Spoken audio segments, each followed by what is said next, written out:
Mr. Schick. Written in a positive note, I guess. When you're elected in April, what will be the first 3 tasks you wish to accomplish as an alderman? First, I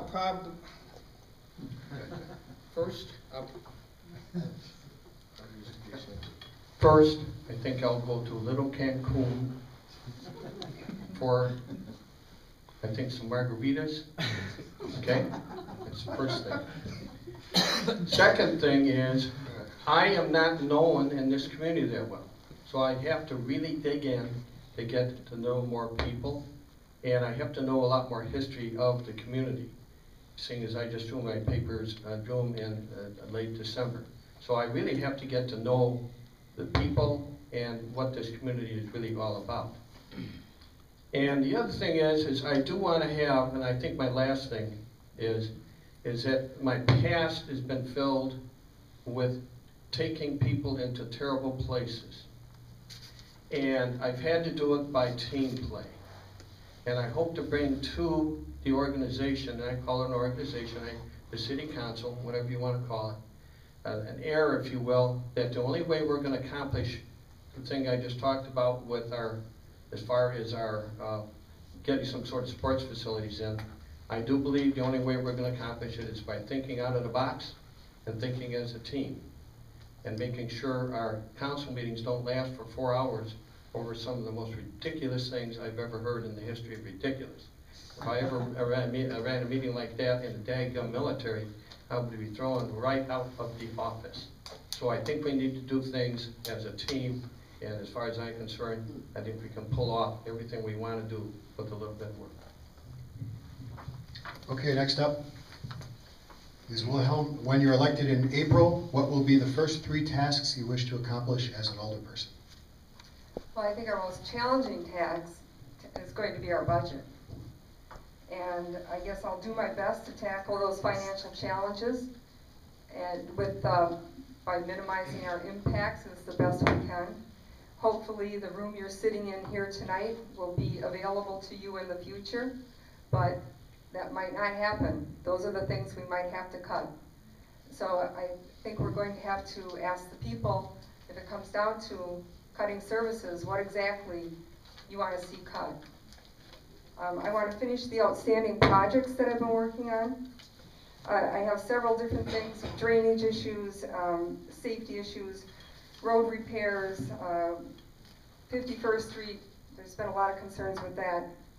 We'll continue my communication with my constituents and listening to your concerns and continue to be a strong voice for you, and continue representing the people of Franklin by promoting responsive, accessible, and efficient city government.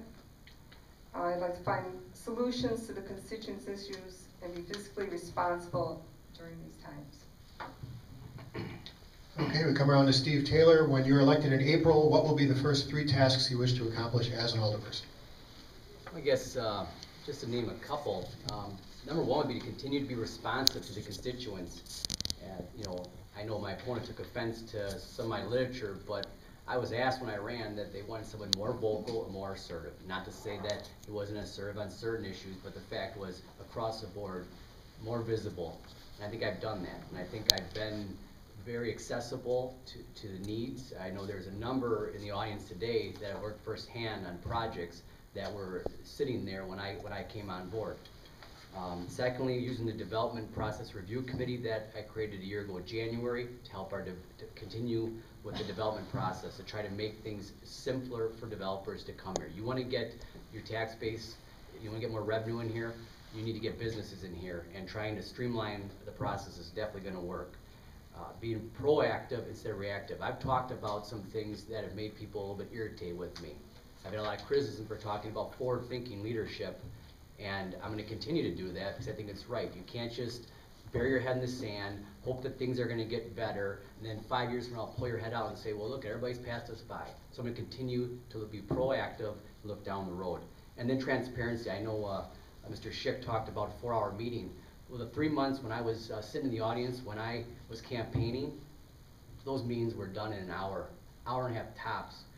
Very little discussion, they were like slam dunk issues. I don't know if it was all predetermined or what, but there was a lack of transparency. And I think when Alderman Wilhelm and I got on board, that changed. And now continue to make these meetings last longer, if that means getting the truth out about what's going on in this city.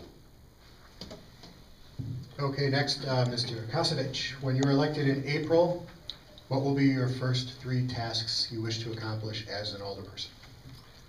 Number one, I think I would like to work on uniting the community, building community spirit and community pride.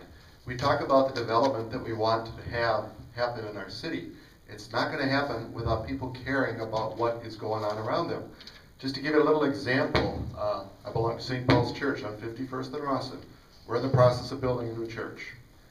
Should be completed by Easter. And it's been quite an effort over the last few years to get the congregation enthused enough to get the money up front and take the loans out and start the building process going. Once you get things rolling, people get excited, they get enthusiastic, they see something happening, and they can really get behind it. And so if we're talking about trying to put together a community center or something like that, we need to build community spirit. You know, and as far as the council, and some of these meetings that run long, it isn't because they need to run long, it's because some people dwell on issues too long. It's not an issue of transparency as to what it was versus what it is now. So, you know, I'm not going to sit here and berate anybody, but I have been to a few council meetings over the last few months, and some of these issues just drag on and on and on. The same thing is said over and over, and some people have thin skin, and if somebody says something that disagrees with them, they start whining or pouting or get abusive verbally, and that's not what we want. We want professionals on the council, people who are mature enough to be even-tempered, to not sit there and yell at their constituents or resort to name-calling or whatever else goes on. You know, we want to be professional people up there. We want to represent the citizens of our district and of the entire city. Every council member is one of 6. So what you say and do affects your particular district, but it also affects the rest of the city. You have 1/6 of the vote on anything that happens in the city, whether it's economic development or anything. So it's very important to be a team player. Thank you very much. Please vote for me April 5th. He broke the, what was the last question, last candidate, and I guess that's all right. That's okay.